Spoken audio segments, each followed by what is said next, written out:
안녕하세요. 늘 애청자 입장에서 응원만 하다가 막상 제가 이렇게 사연의 주인공이 되려니까 많이 긴장이 됩니다. 사실 제 사연을 공개하는 것에 대해서 많이 고민했어요. 자랑할 일도 아닌데 만인에게 알려서 뭐하나. 그런다고 제가 당한 억울함이 사라지는 것도 아닐 텐데 쓸데없는 짓을 하는 건 아닌가. 그런 생각이 들었거든요. 하지만 속 얘기를 털어놓을 친언니가 있는 것도 아니고 그렇다고 친정엄마한테 자세히 말하기도 애매하더군요. 그래도 제 가슴 속에 꾹꾹 눌러놓은 이야기를 누군가에게는 털어놓아야 속이 좀 풀릴 것 같더라고요. 그래서 이렇게 용기를 내봅니다. 저는 대학에서 수영을 전공했고 지금은 중학교 체육 선생님으로 근무를 하고 있어요.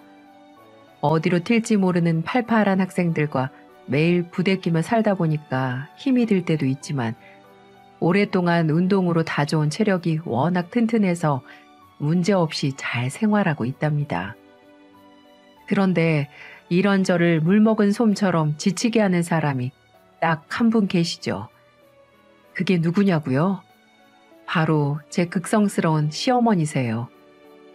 저도 결혼 전에는 TV 속 드라마에서 항상 악역처럼 나오는 시어머니가 과장된 캐릭터라고 생각했거든요. 현실에는 시어머니와 며느리가 딸처럼 지낼 수도 있고 갈등 없이 좋은 관계를 유지하는 고부 사이가 얼마든지 있을 수 있잖아요. 저도 막연히 그렇게만 생각을 했죠. 하지만 그런 행운은 아무한테나 찾아오지 않는다는 걸 결혼을 준비하면서부터 조금씩 알게 됐죠. 남편은 대학교 실험실 연구원으로 재직하고 있습니다.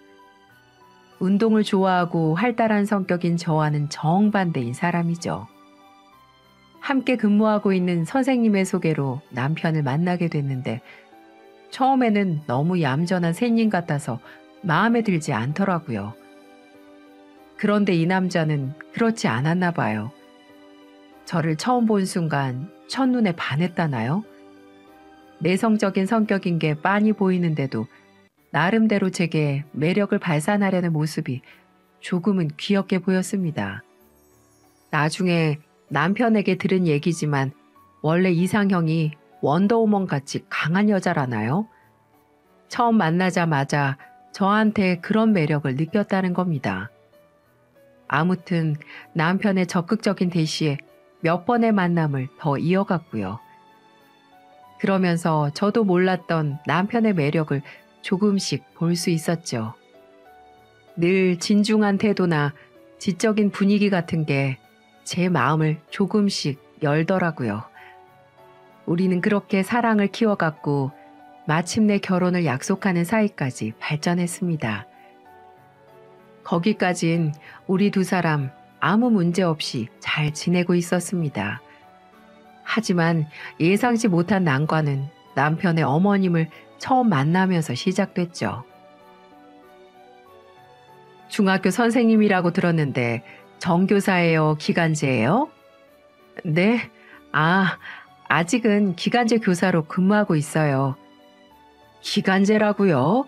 아유, 그럼 너무 불안정한데. 기간제 교사는 때마다 계약해야 하고 언제 잘릴지도 모르잖아요. 네, 그렇긴 한데 그래도 열심히 하고 있습니다. 그런 게 뭐 열심히 한다고 해서 달라질 게 있나? 나이도 30대 중반이라고 들었는데 그동안 정교사도 못 되고 뭐 했는지 참. 네? 전 제 귀를 의심했습니다. 첫 만남부터 혼잣말 비스무리하게 막말을 하는데 제 아들이 결혼하겠다고 데리고 온 사람을 면전에 두고 어쩜 그런 말을 할 수 있을까요? 제가 무슨 며느리 시험에 응시한 것도 아닌데 말이죠. 정말 한마디로 기분이 더럽더라고요. 제 인상이 구겨지자 안달이 난 건 당시 남자친구였던 남편이었죠. 자기 엄마가 불쾌하다는 감정을 여과 없이 표현하니까 가운데서 미칠 노릇이었을 겁니다. 아니, 엄마, 사람 앞에 두고 그런 말씀하시면 어떡해요? 내가 뭐 틀린 말 했니? 기간제 교사는 말이 교사지 하루살이 목숨이야. 결혼을 한다는 게 현실을 생각하지 않을 수가 없어. 좋아한다는 마음으로 결혼만 하면 뭐하니? 서로 얼굴 마주 보면서 손가락 쪽쪽 빨고 있을 거야? 거리가 안정적이어야 가정도 안정적인 거지. 알았어요. 알았으니까 그런 얘기는 좀 나중에. 제가 며느리로서 성에 차지 않는다는 걸 노골적으로 드러내는 어머니. 그리고 그런 엄마 앞에서 쩔쩔매는 남자. 바로 그 순간 딱 이런 생각이 드는 겁니다. 절대 이 집에 며느리로 들어가면 안 되겠다. 그랬다간 내 인생 망치기 딱 좋겠어. 이렇게 말이죠. 그래서 제가 어떻게 한 줄 아세요? 그런 판단이 들자마자 그 자리에서 벌떡 일어났죠. 그리고 그 아줌마한테 이렇게 말했습니다. 저기요, 그쪽 아드님도 벌이 시원치 않은 건 알고 계시죠? 무슨 며느리를 돈 보고 뽑습니까? 그리고 아무리 마음에 들지 않는다고 사람 앞에 두고 이러시는 건 아니죠. 저도 기본적인 예의도 모르는 이런 집안에는 며느리로 들어가고 싶지 않네요. 그럼 이만 가보겠습니다. 어머, 제 말하는 것 좀 봐. 성질 같아선 확 뒤엎어버리고 싶었지만 순한 남자친구의 얼굴 봐서 그 정도로 참아준 겁니다. 그리고 전 남자친구와 쪽내버려야겠다고 다짐하면서 자리를 박차고 나왔죠. 그런데 참 사람 인연이라는 게 끈덕지더라고요. 남자친구에게 이별을 통보하고 한 2달쯤 지났을까요? 제가 퇴근길 운전을 하다가 접촉사고가 나는 바람에 곤란을 겪고 있었거든요. 그런데 대체 어디서 튀어나온 건지 느닷없이 헤어진 남자친구가 제 앞에 나타나서는 상대편 운전자에게 시시비비를 따지는 게 아니겠습니까? 어리둥절해하는 저를 앞에 두고 사고 처리를 일사천리로 해결하더라고요. 오빠, 이게 어떻게 된 거야? 오빠가 왜 여기서 나오는 건데? 그러게, 나도 널 이렇게 만날 줄은 꿈에도 몰랐네. 사실은 너희 집에 가는 길이었거든. 네가 하도 답장도 없고 연락이 안 되니까 답답해서 견딜 수가 있어야지. 그런데 딱 내 눈에 사고가 난 네 차가 보이는 거야. 그래서 무작정 차를 세우고 온 거지. 그 말을 들으니까 마음이 사르르 녹으면서 감격스러운 거 있죠. 원래 운명 같은 거 잘 믿지 않는데 어쩜 제가 위기에 빠진 그 순간 짠 하고 나타난 걸까요? 이내야, 네가 우리 엄마 때문에 큰 상처 받았다는 거 알고 있어. 우리 엄마가 원래 좀 그래. 어렸을 때도 치맛바람이 대단하셨거든. 나이가 드시면 좀 나아질 거라고 생각했는데 그렇게 나오실 줄은 나도 몰랐어. 내 잘못이야. 엄마한테 미리 너에 대해서 잘 말씀드려야 했었는데 내가 좋아하는 여자라면 엄마도 마음에 들어할 거라고 단순하게만 생각했어. 이번 일로 나도 확실히 알았어. 내가 널 정말 많이 좋아하고 있다는 걸 말이야. 이내야, 내가 우리 엄마 잘 설득할게. 나한테 다시 한번 기회를 주면 안 될까? 제게 진심으로 사과를 하며 마음을 전하는 남자친구를 보니까 꽁꽁 얼어붙었던 제 마음이 사르르 녹기 시작하는 겁니다. 정말 이 남자와 끝까지 가야 할 운명인가 싶기도 했고요. 그래서 전 마음을 고쳐먹었습니다. 평생의 반려자를 만나고 살아간다는 거 정말 어려운 일이잖아요. 그런 일이 순풍을 탄 돛담배처럼 아무 어려움도 없이 지나가면 얼마나 좋겠습니까? 그렇지만 세상 만사가 어디 생각대로만 되는 건가요? 전 이 남자를 믿고 제 앞에 놓인 장애물을 극복하기로 마음먹었죠. 무엇보다 중요한 건 내 곁에 있는 사람이지 주변 사람은 아니니까요. 그 이후 남자친구는 어머니를 끈질기게 설득을 했고 저 역시 결혼을 허락받기 위해서 많은 노력을 했습니다. 모자란 것이 있으면 채우겠다고 약속했고 마음에 들지 않는 것이 있다면 노력하겠다고 설득했어요. 절대 쉬운 과정은 아니었지만 우리 두 사람은 결국 양가 부모님의 허락을 받을 수 있었습니다. 축복받는 결혼식을 하기가 이렇게 힘든 일인가 싶기도 했지만 과정이 어찌됐든 결과가 바람직하면 됐다고 생각했어요. 이제 우리 두 사람 잘 살기만 하면 된다고 스스로를 위안했죠. 제 뒤에 펼쳐질 어마어마한 난관은 상상도 하지 못한 채 말입니다. 의도한 바는 아니었지만 공교롭게도 신혼집을 시댁과 가까운 곳에 차리게 됐어요. 당시엔 대수롭지 않게 생각을 했죠.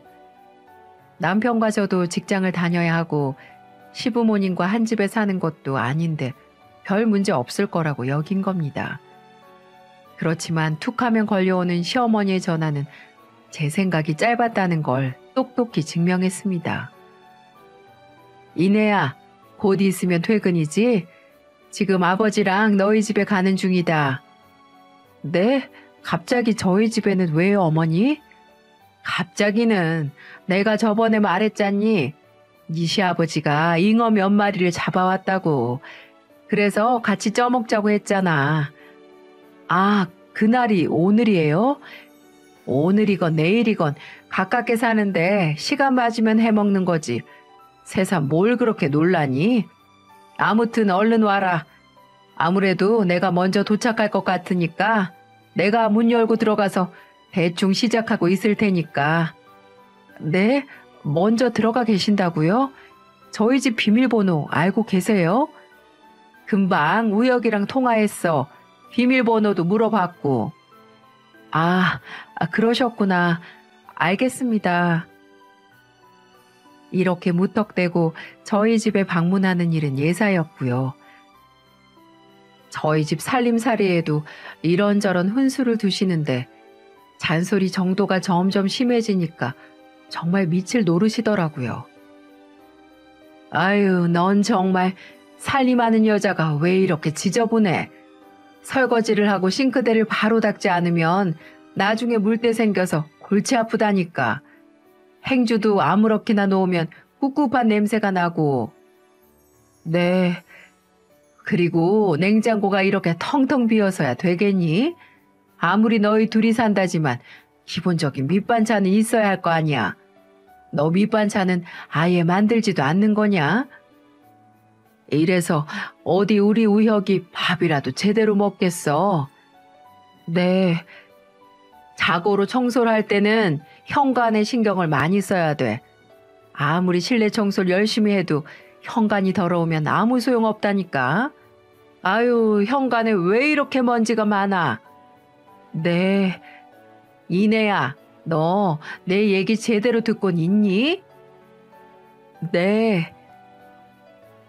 솔직히 시어머니의 시집살이가 없을 거라고는 생각하지 않았어요. 우리 시어머니가 보통 사람이 아니라는 건 첫 만남부터 눈치챘으니까요. 그래도 어렵게 결혼한 만큼 몇 년은 참아보겠다고 제 나름대로 다짐을 했거든요. 그런데 시어머니의 잔소리 폭격이 시작될 때마다 제 성질이 불쑥불쑥 치밀어 오르는데 정말 미치겠는 거예요. 그렇게 참다가 제 인내심도 점점 한계에 다다랐습니다. 이제는 시어머니가 한마디를 하면 저도 한마디를 했고 시어머니가 두마디를 하면 저도 두마디를 하는 단계까지 이르렀죠. 이내야, 넌 어쩌면 며느리가 돼서는 시어머니한테 안부 전화 한번 하지를 않니? 시어머니가 어떻게 사는지 궁금하지도 않아? 궁금해지려고 할 때면 어머님이 먼저 저희 집에 오시잖아요. 그래서 그래요.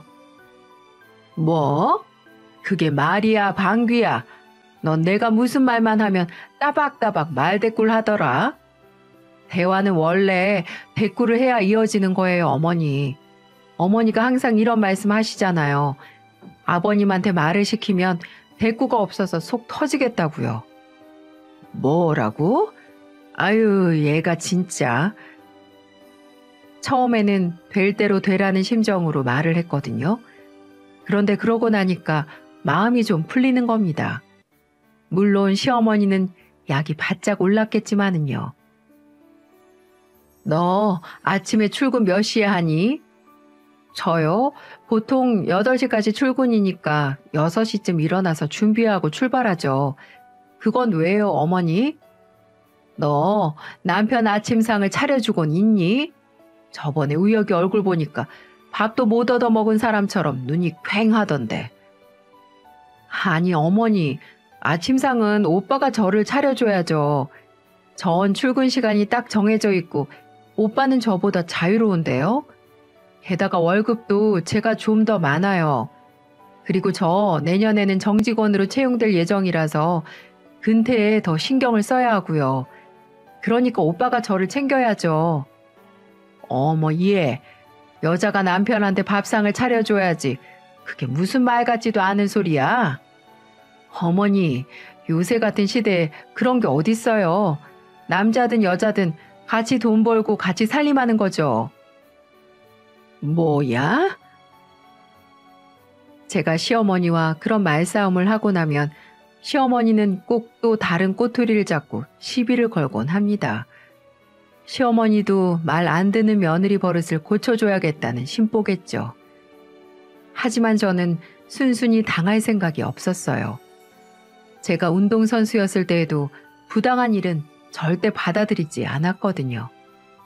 하지만 시어머니도 만만한 사람은 아니십니다. 수시로 전화를 하거나 집에 찾아와서는 제 신경을 박박 긁으세요. 주변 사람들은 잘 몰랐지만 저와 시어머니의 신경전은 피 터질 정도로 치열했답니다. 남편한테 말해보지 그랬냐고요? 네, 그런 생각을 해보지 않은 건 아니었습니다. 하지만 저희 남편, 마마보이까진 아니어도 엄마한테 입 바른 소리 잘하는 스타일이 아니거든요. 어머님이 하도 감사하면서 애를 키웠는지 나약하기 그지없습니다. 제가 좋아서 한 결혼이지만 가끔은 복장이 터져서 죽겠다 싶은 날이 하루 이틀이 아니랍니다. 그리고 제 성격상 누구한테 의지해서 문제를 해결하는 것보다 스스로 부딪혀서 극복하는 게 더 잘 맞거든요. 시어머니와 각을 세우면서 살자는 주의는 아니었지만 복종을 강요하는 어머님의 생각을 꼭 바꿔드리고 싶었습니다. 집안일도 서툴러 시부모한테 애교도 부리지 못해. 나한테 하는 거 보면 지 남편한테 얼마나 딱딱하게 굴겠어. 아이고, 나도 몰라. 그러니까 내가 이 결혼 그렇게 반대를 했는데 어찌나 고집을 부리든지. 엄마 말 듣지 않더니만 똥을 제대로 밟은 거지 뭐. 저희 집에 온 시어머니가 방 안에서 누군가와 통화를 하는데 제가 뻔히 듣고 있다는 걸 알면서도 제 욕을 서슴없이 합니다. 그 당시에 시아버지도 계셨고 남편도 함께 있었거든요. 두 남자의 얼굴이 사색이 되는 걸 보면서 참 대단한 시어머니라고 생각했어요. 저 들으라고 저러는 거 누가 모릅니까? 저렇게 유치한 방법으로 사람 무시하는 시어머니가 정말 어른이 맞는 건가 싶기도 하더라고요. 저는 태연한 얼굴로 통화를 마치고 나오는 어머니께 대놓고 말했어요.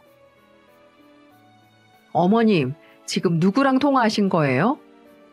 친구랑 통화했는데 왜 또?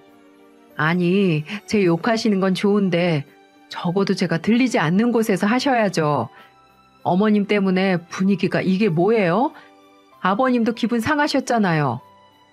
야, 그럼 내가 전화 한 통 한 번 하는데도 너한테 일일이 허락받고 해야 하니? 이게 어디서 배운 버르장머리야? 어머니, 버르장머리는 누가 배워야겠어요? 대놓고 며느리 욕하는 어머니가 배워야 하지 않겠어요? 뭐라고? 인연이 정말 보자 하니까 너 이럴 거면 당장 우혁이랑 갈라서 그렇게 내가 마음에 들지 않으면 당장 헤어지란 말이야. 네, 맞아요. 저 어머님 이러시는 거 진짜 마음에 안 들어요. 그런데 제가 왜 오빠랑 갈라서 해요? 얼굴 안 보고 살 거면 어머님이랑 안 보고 살면 되죠. 뭐야? 너 말 다 했니? 이게 재수없게 생겨가지고는 재수 없는 행동만 골라서 하는구나. 저도 너무 억울한 마음에 지지 않고 대들었습니다. 솔직히 잘잘못을 따지고 싶진 않았습니다. 그렇지만 며느리를 쥐락펴락하고 싶어서 시비를 걸기 시작한 건 바로 저희 시어머니입니다. 저는 그저 그 부당한 행동에 따르고 싶지 않았던 것 뿐이고요. 그런데도 어른한테 대들은 저만 잘못한 걸까요? 놀란 남편과 시아버지가 우리 둘을 떼어놓고 나서야 겨우 진정할 수 있었죠. 그렇게 시어머니와 제 사이는 건널 수 없는 강을 건너고 말았습니다. 그렇게 시어머니와 한바탕 싸운 이후 몇 달간 서로 얼굴을 보지 않고 연락도 하지 않았어요. 중간에 낀 남편이 좀 불쌍해서 그렇지 솔직히 제 속은 편하더라고요. 그런데 제게 생각지 못한 축복이 찾아왔습니다. 며칠간 속이 더부룩하고 입맛이 없어서 병원을 찾았더니만 제게 아이가 생겼다는 게 아니겠어요? 저와 남편은 뜻밖의 희소식에 깜짝 놀라고 말았죠. 저희는 그동안 좀처럼 애가 서지 않아서 나름 고민이 많았거든요. 이런저런 방법을 전부 써봤는데도 아이가 생기지 않아서 거의 반쯤 포기를 하고 있는 상태였죠. 하늘이 그런 저희 부부를 가엾게 여겼는지 귀한 생명을 선사해 주었나 봅니다. 시어머니 때문에 답답하기만 했던 결혼 생활에 빛이 내리는 것만 같았어요. 기쁨을 주체하지 못한 남편도 펄쩍펄쩍 뛰면서 너무나 좋아하더라고요. 저는 남편의 극진한 보살핌을 받으며 아이가 세상 밖으로 나올 때를 준비했습니다. 누구를 닮은 아이가 나올까? 코나 입은 어떻게 생겼을까? 착하고 건강하기만 하면 더 이상 바랄 게 없겠다고 생각하며 온통 우리 아이에 대한 생각뿐이었죠. 그렇게 행복한 나날을 보내고 있는 와중에 내내 연락을 끊고 살다시피 한 시어머니가 저희 집에 찾아온 게 아니겠어요? 어머니의 두 손엔 뭔가가 잔뜩 들려 있었고요. 아니 어머니, 여긴 어쩐 일이세요? 그동안 잘 지냈니? 내가 아무래도 너한테 큰 실수를 한 것 같아서 말이야. 그동안 나 반성 많이 했다. 내가 어른인데도 참 유치하게 굴었어. 이내야 정말 미안하다. 내가 그러지 말았어야 했는데 너 버릇 고쳐주겠다는 못된 심보를 부렸단다. 못난 시엠이 한번 용서해주지 않겠니? 네. 아니 어머니도 참. 어머니의 뜻밖의 반응에 어리둥절했습니다. 절대 이러실 분이 아닌데 왜 갑자기 저한테 용서를 비는지 이해가 잘 되질 않았어요. 네가 아이를 가졌다는 소식 우혁이한테 들었다. 그 소리를 듣고 나니까 내가 정신이 번쩍 들더구나. 이렇게 귀한 생명을 가져다 준 며느리인데 내가 그동안 정말 못나게 굴었구나. 우리 집안에 이렇게 큰 선물을 준 사람한테 내가 참 모질게 행동했다는 생각 때문에 내 잠이 오질 않았어. 미안하다. 나 이제는 다시는 그런 짓 하지 않을 거다. 그러니까 우리 우혁이 얼굴 봐서라도 한 번만 용서해 주려무나. 알겠어요 어머니. 저도 잘한 거 없죠 뭐. 우리 이제 서로 지난 일은 다 잊고 잘 지내봐요 어머니. 정말이니? 아휴 고맙다 고마워. 이제 다시는 네 얼굴도 못 보고 살 줄 알았는데 정말 고맙다. 내가 사골이랑 도가니랑 몸에 좋다는 거 이것저것 챙겨왔다.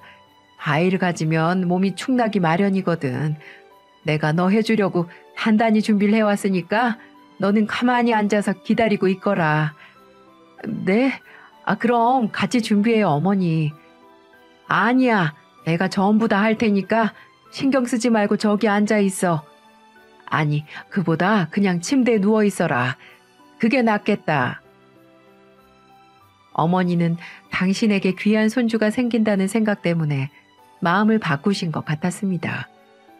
평소에도 늘 손주를 기다리고 계셨거든요.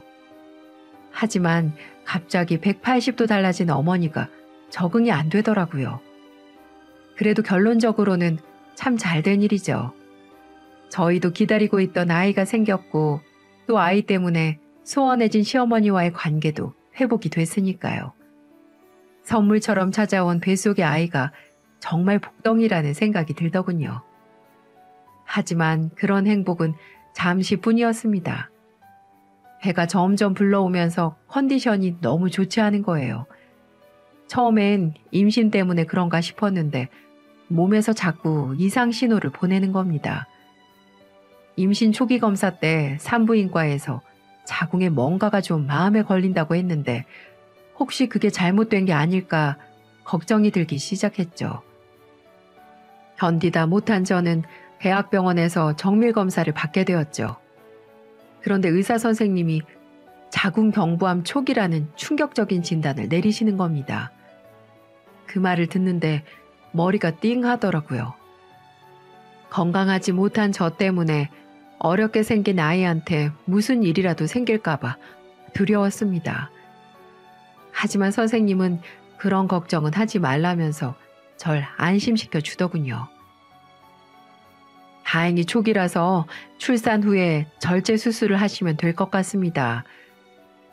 좀 더 정밀한 검사 후에 암 진행이 조금 더 확인되면 제왕절개를 하면서 함께 절제술을 진행해도 될 것 같고요. 아무튼 아이한텐 큰 이상이 없을 테니까 너무 걱정 마세요. 정말요? 감사합니다, 선생님. 제가 암에 걸렸다는 사실보다 아이한테 이상이 없다는 말이 더 다행이라고 생각했습니다. 그럼요. 제 귀한 아이한테 무슨 일이 생기면 절대 안 되죠. 겨우 안도한 우리 부부는 출산과 치료를 함께 계획하며 조심스럽게 준비를 하고 있었습니다. 그런데 그런 저희를 고통스럽게 한 건 엉뚱하게도 시어머니 때문이었어요. 이내야, 그게 정말이니? 정말 네가 자궁암이야? 네, 어머니. 그런데 다행히 초기라서 수술로 완치될 수 있대요. 출산하는데도 아무 문제 없고요. 너무 걱정하진 않으셔도 돼요. 아이고, 이게 무슨 날벼락 같은 일이냐. 암이라니. 애를 가진 네가 암이라니. 대체 몸 관리를 어떻게 했길래 이래? 네? 애를 가졌으면 먹는 거, 자는 거, 숨 쉬는 것까지 조심을 했어야지. 아이고, 하필 암이라니. 어머니, 애기 집에 못된 병이 찼으면 애기도 이상이 생기겠지. 이를 어쩌노. 아니에요, 어머니. 의사 선생님이 아이한테는 아무 이상 없다고 했다니까요. 그러니까 그런 소리 마세요. 의사가 어떻게 사람 일을 전부 다 알아. 애 가졌을 때 큰 병에 걸리면 온전한 애가 나오는 게 쉬운 일인 줄 아니? 아유, 속 터져라. 내가 못 산다, 못 살아. 제가 병에 걸린 사실을 남편에게 들은 시어머니는 정말 어처구니 없는 반응을 보였습니다. 며느리가 아프다는데, 암에 걸렸다는데 걱정은커녕 오직 당신 손주가 잘못될 거라는 한탄뿐이었으니까요. 너무나 어이가 없는 반응에 웃음도 나오지 않았지만 전 시어머니랑 말싸움을 할 정신도 없었습니다. 그저 이 불행이 탈 없이 지나가길 간절히 바라고 있었죠.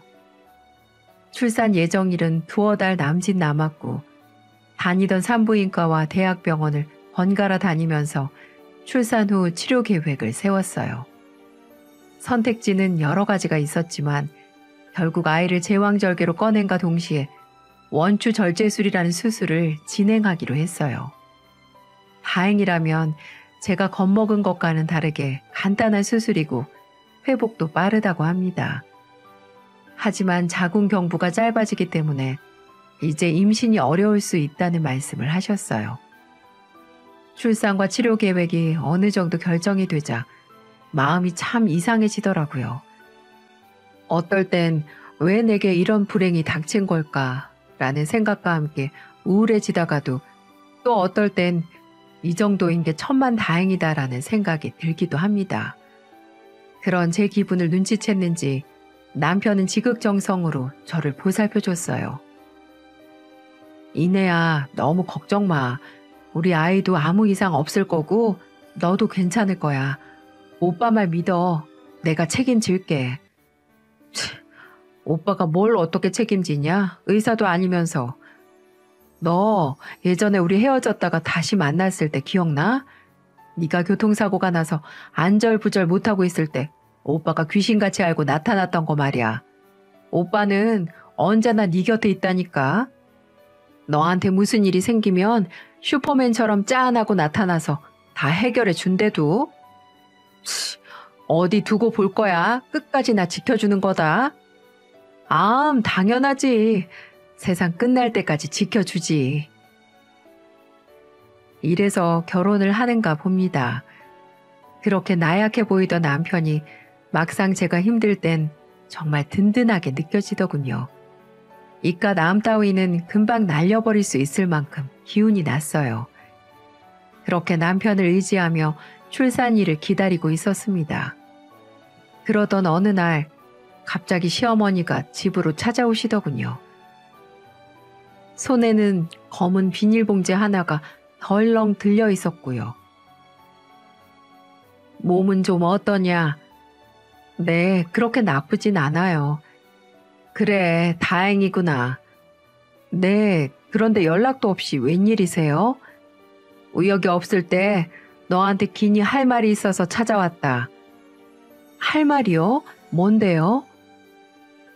시어머니는 제가 묻는 말에 대답을 하지 않더니 갑자기 들고 있던 검은 봉지에 손을 집어넣더니 제게 뭔가를 막 뿌리지 뭡니까? 그건 김장할 때나 쓰는 굵은 소금이었습니다. 어머니, 이게 무슨 짓이에요? 대체 뭘 뿌리는 거예요? 이내야, 잠깐만 참아. 이렇게 해야 애가 잘 떨어진다. 내 말 오해하지 말고 잘 들어라. 내가 여기저기 백방으로 알아봤는데 산모가 암이면 태아한테 아주 안 좋대. 출산을 해도 정상적인 아이가 나올 확률이 극히 드물다는 거야. 기형으로 나오거나 뇌 쪽에 이상이 생긴다잖아. 네? 누가 그런 이상한 소리를 해요? 산부인과 선생님이 아무 이상 없을 거라고 하셨는데요. 글쎄 의사는 그런 거 잘 모른다니까. 그런 거 유전으로 다 옮아가게 돼 있어. 이게 다 경험에서 나온 말이야. 그러니까 이내야, 우리 다시 한번 생각해보자. 네? 뭘 다시 한번 생각해봐요? 그 아이 어차피 정상이 아닌 상태로 태어날 거면 그냥 지우는 게 어떠냐? 뭐라고요? 애도 힘들고 너희들도 힘들어. 그럼 앞으로 너희들 인생도 아이 인생도 배배 꼬이는 거야. 잘 생각해야 해. 애를 지우는 고통은 잠깐이지만 앞으로 니들 인생도 생각해봐야지.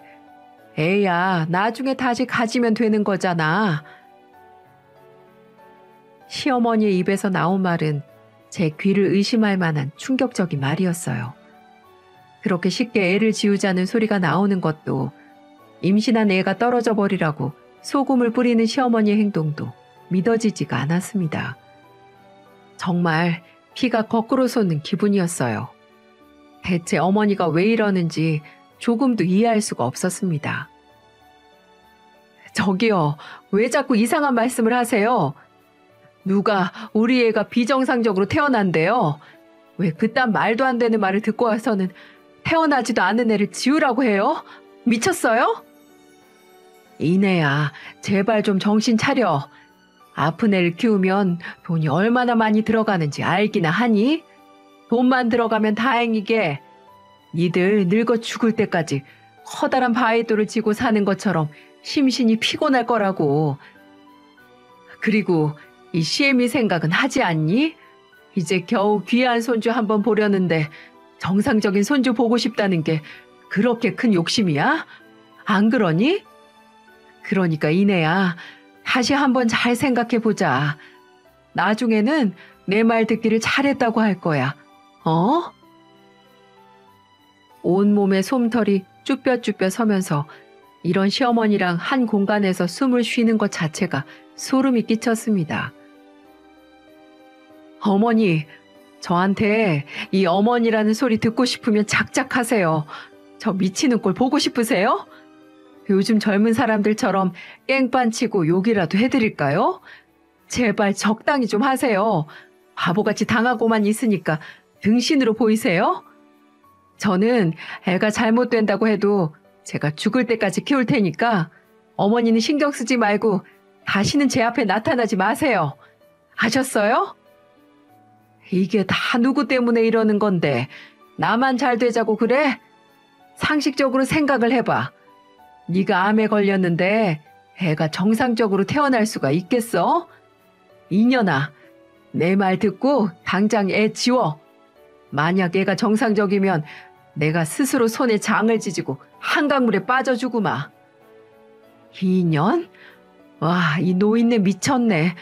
정신이 어디 나간 거 아니야? 당장 안 꺼져? 네가 싫다고 하면 우혁이한테 말할란다. 나 내 아들 인생 꼬이는 거 절대 볼 수 없어. 무슨 수를 써서라도 네 뱃속에 있는 그 모자란 애 지울 테니까 그런 줄 알아라. 시어머니 그 여자는 작정한 듯이 저주 같은 말을 쏟아붓더라고요. 저는 거의 졸도할 뻔했지만 간신히 정신을 붙들었습니다. 그리고 퇴근한 남편을 붙잡고 통곡을 했죠. 자초지정을 다 들은 남편도 입에 거품을 무는 겁니다. 정말 엄마가 그런 소리를 했냐며 길길이 날뛰더군요. 그리고는 그 자리에서 시어머니한테 전화를 걸더니 고래고래 소리를 지르고 난리를 피웠습니다. 엄마, 다시는 전화하지 마세요. 노망이 나도 적당히 나야지. 요즘 세상이 어떤 세상인데 며느리한테 폭언을 하고 갑질을 해요? 정말 실망입니다. 엄마가 엄마 며느리한테 한 만큼 제가 그대로 갚아드릴 거니까 그렇게 하세요. 부모 자식 간의 가장 무서운 벌이 뭔 줄 아세요? 바로 부모 자식 간의 인연 끊는 겁니다. 제가 그렇게 해드릴 테니까 그리 아세요. 남편은 이제 다시는 엄마 얼굴 보지 않고 살 거라며 다시는 우리 일에 참견하지 말라고 못을 박았습니다. 남편의 전화기 너머에서 들려온 시어머니 목소리 역시 악에 받쳐 있었어요. 어디 아픈 애 새끼 키워가며 니들끼리 잘 살아보라며 악담을 퍼부었죠. 정말 이런 시어머니가 어디 있을까요? 처음부터 알아봤어야 했는데 시어머니가 이렇게 바닥인 사람이라는 걸 진작 눈치를 챘어야 했습니다. 이내야, 진짜 미안해. 엄마 때문에 상처 많이 받았지? 이제 그럴 일 없을 거야. 다시는 당신한테 아픈 소리 못하게 할게. 남편은 제게 진심으로 사과를 하더군요. 저는 그런 남편을 따뜻하게 보듬었습니다. 아니야, 오빠 잘못 아니잖아. 이제 내가 어머니 얼굴 보지 않게만 해줘. 그거면 좋게. 알았어. 내가 꼭 그렇게 할게. 남편 잘못은 아니잖아요. 무식하고 비상식적인 엄마를 둔 게 무슨 잘못이겠어요. 전 그때부터는 시어머니에 대한 감정은 깨끗하게 잊고 우리 아이 건강하게 잘 낳는 데만 집중하기로 결정했습니다. 그리고 그렇게 고대하던 출산일이 찾아왔어요. 건강한 남자아이가 무사히 빛을 받고 이어진 자궁경부암 수술도 말끔하게 잘 됐죠. 의사 선생님은 애가 너무나 건강하고 예쁘다며 축하를 해주셨습니다. 마취에서 깨어나서 제일 먼저 우리 아이를 찾았어요. 천사 같은 우리 아들은 제가 온 것을 알고 있는지 그 조그만 몸을 열심히 꼬물꼬물 거리는 겁니다. 눈물이 쉼없이 쏟아지더군요. 건강하게 태어나줘서 너무나 고맙고 기뻤습니다. 입이 귀에 걸린 남편은 세상을 다 얻은 것처럼 좋아했고요. 모든 게 다 잘 됐습니다. 왜 그런 거 있잖아요. 충치 하나가 통증을 일으키면 생활이 어려울 정도로 못살게 굴지 않습니까? 그러다가 알터니를 확 빼버리면 너무나 편안하고 시원해지잖아요. 꼭 그런 것 같았습니다. 제 인생에서 시어머니를 빼고 나니까 모든 게 다 제자리로 돌아온 것 같은 기분이 들더라니까요. 제가 지금 사연을 쓰는 중에도 우리 귀한 아들놈은 열심히 보행기를 타며 집안을 돌아다니고 있네요. 출산 이후에도 여러 가지 검사를 했는데요. 우리 아들은 너무 건강해서 탈이랍니다. 물론 저도 치료가 잘 돼서 아주 건강하고요. 시어머니와는 어떻게 지내는지 궁금하시죠? 네, 아직도 얼굴 보지 않고 살고 있습니다. 남편도 아버지랑만 연락을 하고 시어머니에게는 전화 한 통 하지 않는 모양이더군요. 시어머니의 그 어처구니 없는 행동 때문에 시아버지도 엄청 화를 냈다는 후문을 들었습니다. 제게도 몇 번이나 연락 오고 찾아와도 연락 한 번, 문 한 번 열어주지 않았습니다. 정말 제게 무릎이라도 꿇을 기세로 오열하면서 잘못했다고 싹싹 빌었지만 그조차도 받아주지 않았고요. 잘못하면 지금 제 앞에 있는 소중한 아이가 시모 때문에 빛을 보지 못할 수도 있었습니다. 그 생각만 하면 정말 끔찍하기만 하네요. 남편은 모르는 일이지만 사실 지난주에 시어머니한테 장문의 문자가 왔어요. 문자 내용을 요약해드리면 대충 이렇습니다. 내가 뭔가에 홀려서 미쳤었나 보다. 늙으면 죽어야 하는데 한 번도 보지 못한 손주 얼굴이 눈에 밟히는구나. 제발 나를 용서해다오. 글쎄요. 손주를 보고 싶어하는 시어머니의 마음은 알겠지만 제게 애를 지우라고 버럭버럭 소리를 질렀던 어머니 얼굴만 생각하면 아직도 치가 떨립니다. 그래서 아직은 잘 모르겠어요. 남편도 딱히 그런 말을 하지 않으니까 지금은 시어머니를 마주할 생각이 나질 않는군요. 세월이 약이라고들 하지만 시어머니를 볼 수 있기까지 얼마간의 시간이 필요할지 가늠도 잘 되지 않습니다. 이제 제 이야기를 마치려고 합니다. 제 사연이 구독자분들에게 어떻게 다가갔는지 궁금하네요. 여러분들 항상 건강하고 평안하시길 바랍니다. 감사합니다.